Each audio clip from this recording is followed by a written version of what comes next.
সবসময় সতর্ক থাকবেন আপনার যারা যেন মানুষের হক নষ্ট না হয়। মনে রাখবেন, সিজদা করতে করতে কপালে দাগ ফেলে দেওয়া এবং দিনের অন্যান্য কাজ করে ফেলা শুধু এগুলোই জান্নাতে যাওয়ার জন্য যথেষ্ট নয়। আপনার দ্বারা যদি কারোর অধিকার নষ্ট হয়, সে আপনার পরিবারের কেউ হতে পারে, সে আপনার আত্মীয় স্বজন হতে পারে, অপরিচিত কেউ হতে পারে।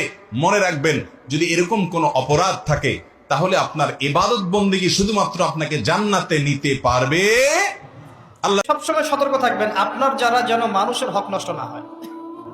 যারা করছে আপনি লাভবান। আপনি কেমন করে লাভবান? আপনি অসংখ্য নেকি পাচ্ছেন, আপনি জানছেনও না। যেই আপনার বিরুদ্ধে মনে করেন আপনি নিষ্পাপ, আপনি মাজলুম, আপনি কোনো অন্যায় করেন নাই, আপনার বিরুদ্ধে জুলুম করা হচ্ছে, অপবাদ দেওয়া হচ্ছে, আপনাকে আন্ডারস্টিমেট করা হচ্ছে, ইত্যাদি ইত্যাদি, আপনি বসে বসে নেকি পাচ্ছেন, বসে বসে নেকি পাচ্ছেন। এবং পরকালে কিয়ামতের মাঠে উঠে দেখবেন অসংখ্য নেকি অটোমেটিক আপনার আমল নামে চলে আসবে। তখন তারা আফসোস করবে, দুনিয়াতে এই কাজগুলো না করে ভালো কিছু করলে ভালো হতো। যাই হোক, মানুষের সাথে জড়িত পাপ আল্লাহর কাছে মাফ হবে না।